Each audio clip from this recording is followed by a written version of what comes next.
voy a dejar a pensar y platicar, pero quiero que piensen en las características que fomentan este tipo de pensamiento flexible. Las experiencias que fomentaron el entendimiento, promovieron el entendimiento.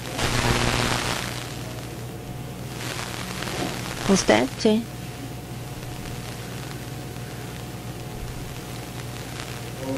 Bueno,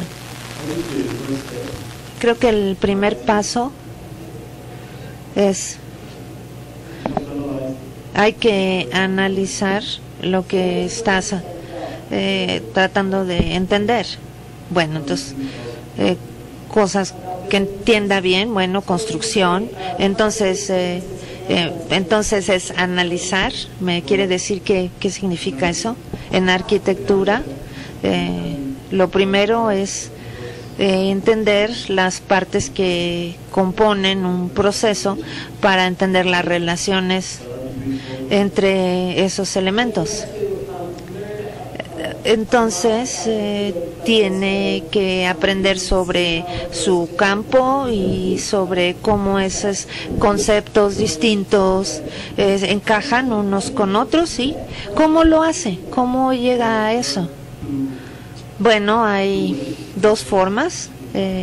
Primero sería inductivo, aprender las relaciones haciéndolo. Bueno, esperamos que los arquitectos no solo empiecen así, porque la otra forma es entender las propiedades físicas. Pero ¿cómo llega a entender esas propiedades físicas? Con experiencia. Experiencia. Algo es duro, algo es resistente. Bueno, entonces usted aprende enseñándolas, ¿no? Pero trata de entenderlas, tratando de hacer cosas con ese conocimiento, diseñando, construyendo, y las trata de poner en uso. ¿Qué más me pueden decir sobre el proceso en que llegan o cómo llegan a entender algo bien? Aquí hay una persona hablando de los conceptos para aprender las bases y combinarlo con la práctica, y necesitas un mentor o alguien que te guíe en el proceso. Entonces, enseñar para entender no evita decirle cosas a la gente o introducir conceptos, sino que también se requiere la oportunidad de poner ese conocimiento en uso. Un experto que te dé alguna retroalimentación, ¿sí? Ok. Este proceso. ¿Alguien más que quiera hablar de este proceso? ¿De cómo llegamos a entender algo?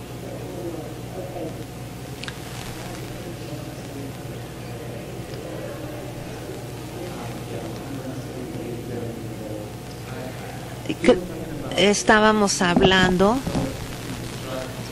de desconstruir ese tipo de construir ese tipo de realidad, no importa si es un libro tridimensional, y analizarlo con diferentes diferencias. Quizás es diferente, una forma diferente de leer algo, no de manera lineal, quizás multidimensional. Y después de esto tenemos que asegurarnos de que lo que obtenemos de esa realidad hay que probarlo, hay que involucrarse en cierto tipo de trabajo que ustedes ya han descrito, para que las ideas tengan sentido. Esta es una forma de tratar de involucrarlos en, digamos, en el desempeño del entendimiento.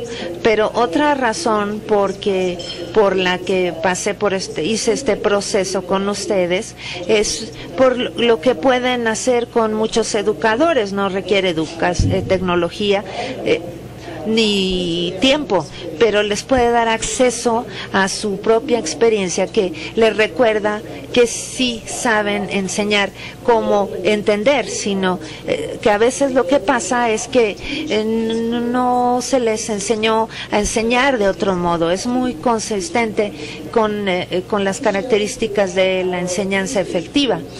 Quiero mostrarles lo que nuestros investigadores, que incluye investigadores y maestros, han descubierto. Lo que encontramos cuando nos preguntamos esto, cómo llegamos a entender. Bueno, básicamente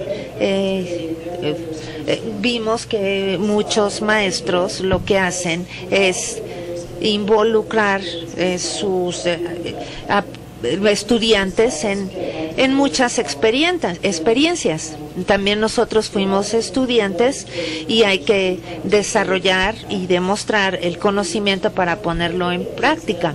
Cuando vimos los ejemplos de buenos maestros y pensamos cuáles eran las características de sus prácticas, gradualmente consolidamos nuestros hallazgos y los pusimos en este marco que describe las características que vimos en la enseñanza efectiva.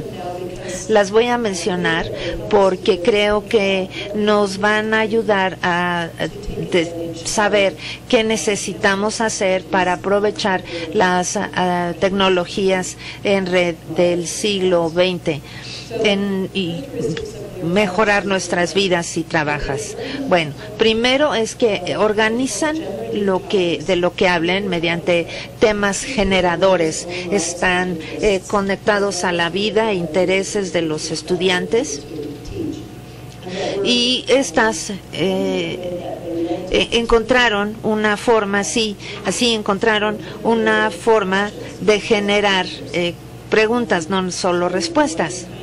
Una forma, un tema generador fue, por ejemplo, ¿qué estaban haciendo las personas de tu edad durante la revolución industrial? Entonces, así los estudiantes entendieron lo que era la revolución industrial, tratando de ver lo que los jóvenes hacían en ese momento. La segunda característica es que los maestros eran muy claros sobre sus metas, y es lo que llamamos entendiendo las metas. Es no solo memorizar cosas, sino entender por qué tengo que usar este conocimiento. Y acercaron esas metas a los estudiantes para que ellos entendieran que estaban aprendiendo y cómo se conectaba a sus propias vidas.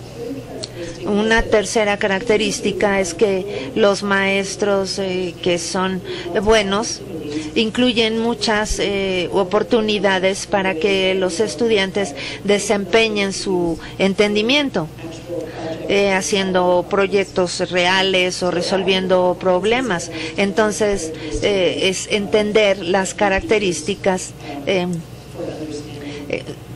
del entendimiento.